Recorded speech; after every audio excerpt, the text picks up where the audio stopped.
유다의 역사가 하나님 앞에서 계속해서 풍전등화처럼 살아가는 모습이 기록되어 있고, 어떤 모습에서는 하나님 앞에 순종하는 것 같지만 외줄타기 하는 것처럼 위태위태한 모습을 계속해서 우리에게 보여줍니다.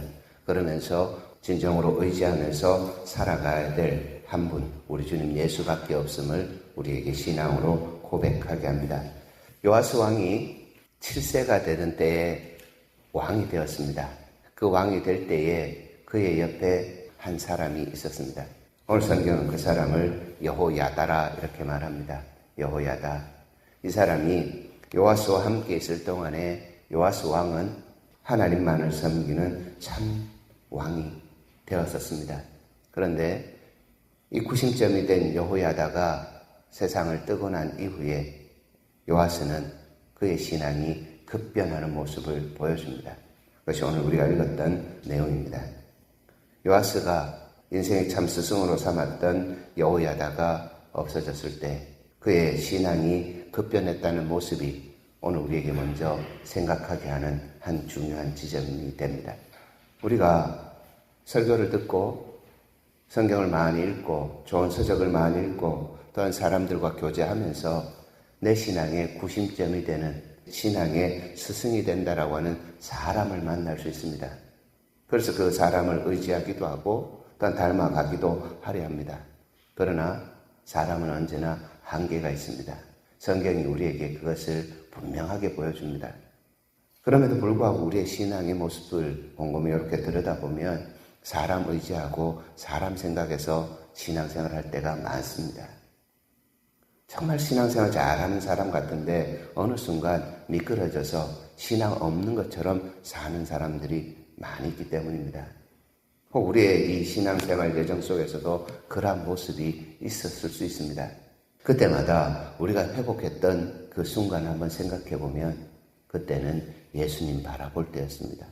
십자가 바라볼 때 나는 아무것도 아니고 오직 예수님만 의지할 때 예수님께서 내게 힘이 되시고 능력이 되시고 나의 모든 것 되어주셔서 나를 인도해 가시고 이 영원한 생명 살아가는 데에서 기쁨과 즐거움을 누리게 하신다는 것, 우리 이 모습이 회복된 모습이 있었음을 우리는 분명히 체험하였고 또한 알고도 있습니다. 사람은 영원하지 않습니다. 사람은 완전하지도 않습니다. 아무리 탁월한 목사일지라도 아무리 탁월한 신자, 선생님일지라도 다 사라지게 되어 있습니다. 사라지지 않는 영원하신 예수님을 바라보라고 오늘 15절은 우리에게 교훈합니다. 요아스가 참 많은 일을 했습니다. 성경의 기록을 통해서 보면 요아스와 요시야가 성전을 재건하는 일에 동참하였음을 기록합니다. 그러한 일들을 많이 했던 이 요아스가 그 구심점이 사라진, 스승이 사라진 시대에 마음이 변한다라고 하는 것입니다.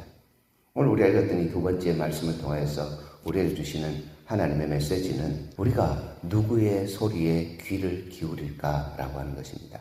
여호야다가 죽고 난 이후에 요아스가 귀를 기울인 것은 사람의 소리, 악천의 소리, 속임수의 소리, 세상의 소리였습니다.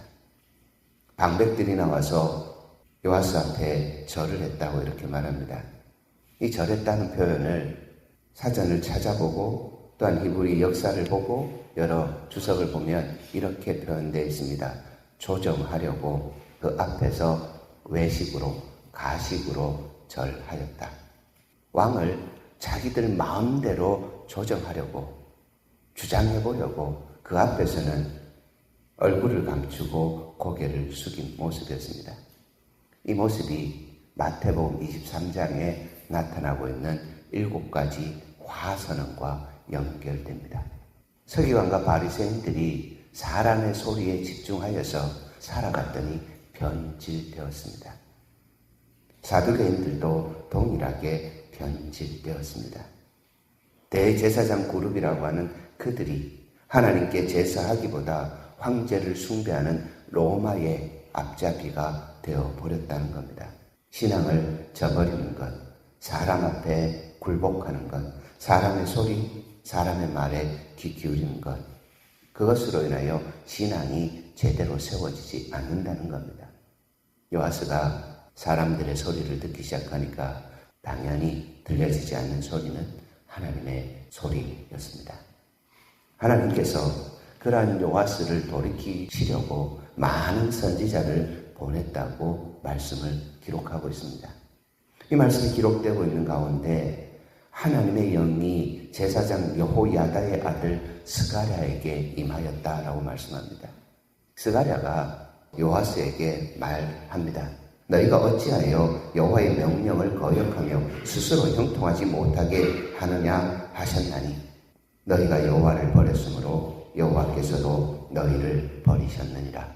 그러면서 이 스가랴가 요아스에게 그 말할 때에 요아스는 다시 한번 사람의 말을 듣습니다. 그리고 이 스가랴를 성전들 안에서 돌로 쳐 죽입니다. 이 돌로 쳐 죽인 사건을 마태복음 23장 35절에 바가랴의 아들 스가랴라는 이름으로 기록하면서 선한 자의 피 흘림이 어떠한지를 이야기합니다. 그래서 예수님께서 말씀하신 내용입니다. 아벨의 피로부터 시작하여서 바가랴의 아들 스가랴의 피까지라고 하는 말씀이 기록되어 있는데 이 말씀이 오늘 역대하 24장에 여호야다의 아들 스가랴라고 하는 것이 전통적인 해석입니다. 그렇다면 마태복음 23장은 왜 바가랴의 아들 스가랴라고 했을까? 바가랴의 아들 스가랴는 선지자 스가랴를 이야기합니다.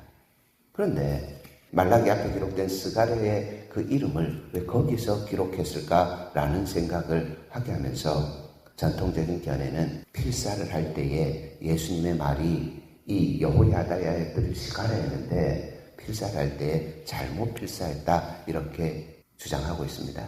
대부분의 그 주장이 그렇습니다.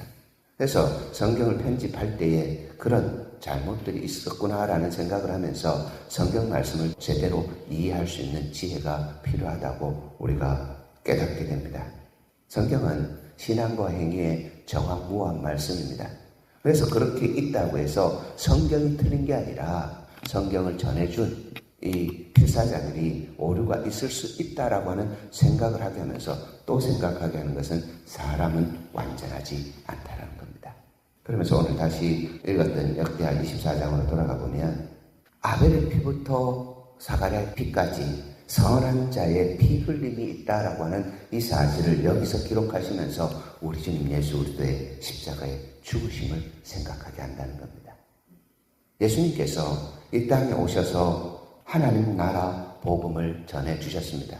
사람을 살리는 말씀을 하셨습니다. 그런데 사람들은 그 살리는 말, 하나님 나라 복음에 귀 기울이지 않고 세상의 소리, 사람의 소리, 자신의 삶을 살아가는 일에, 자기의 배를 채우는 일에만 열심으로 달려갔음을 기록합니다. 역대하 24장 22절 말씀을 보시면 이 스가랴가 죽으면서 했던 말, 이것과 예수님이 영원히 떠나가시는 그때 하셨던 말씀과는 다른 이야기를 하고 있습니다. 여호와는 감찰하시고 신원하여 갚아주시옵기를 원한다. 갚아달라. 용서가 없는 삶을 선했다는 겁니다. 그런데 예수님께서는 십자가를 지시면서 저들의 죄를 용서해달라고 그렇게 말씀하셨습니다. 이 두 가지를 오늘 함께 보게 하면서 우리가 살아가는 이 시대의 신앙의 모습이 어떠해야 되는지를 생각하게 합니다. 우리에게 우리의 삶을 요동하게 하는 여러 가지의 일들이 있습니다. 그때에 우리가 펼칠 수 있는 최고의 모습은 하나님 저들을 용서해달라고, 깨닫게 해달라고, 하나님 앞에 돌아올 수 있게 해달라고 그렇게 기도하는 것입니다. 하나님은 선악을 심판하시는 분입니다. 공의로우신 분이기에 내가 갚지 않아도 하나님께서 그들의 머리에 숯을 올려놓으시고 그 악함을 다 징계하시는 분입니다. 23절부터 27절까지 말씀을 보시면 요아스의 죽음을 이야기합니다. 이 말씀과 병행하고 있는 열왕기하 12장의 말씀을 보시면 좀 더 이 패망의 이야기를 자세하게 기록하고 있습니다. 아람 왕 하사엘이 이 유다를 침공합니다. 그때에 여호와스가 했던 행동이 뭐냐면 여호사밧부터 시작하여서 일단 썼던 수많은 그 여호와의 성전의 곳간의 재물들을 다 아람에게 왕에게 줍니다. 주면서 어떤 마음이었을까 했더니 그를 의지하는 것, 세상의 힘을 의지하는 것, 이러면 살 것이다 라고 하는 모습을 보여준다는 겁니다. 하나님께서 징계하시는 모습입니다. 하나님을 의지하지 않고 예수 그리스도 의지하지 않고 사는 그 모습을 기록하시면서 하나님께서 요아스의 마지막을 이야기하시는데 우리에게 강력하게 전해주시는 한 부분이 있습니다. 우리 24절 말씀 같이 한번 읽어보도록 하겠습니다. 아람 군대가 적은 무리로 왔으나 여호와께서 심히 큰 군대를 그들의 손에 넘기셨으니 이는 유다 사람들이 그들 조상들의 하나님 여호와를 버렸습니다. 이와 같이 아람 사람들이 요아스를 징벌하였더라. 아멘. 하나님의 말씀입니다. 이전에는 큰 무리가 와도 이스라엘의 작은 무리들이 그들을 물리칠 수 있었습니다. 이것은 하나님께서 함께 하셨기 때문에, 하나님께서 함께 하셨고 하나님을 의지했기 때문에 가능한 일이었습니다. 그런데 이제 역전이 됩니다. 바뀌어집니다. 조만한 무리가 왔는데 유다의 큰 무리가 망해버립니다. 오늘 우리 신앙에도 동일합니다.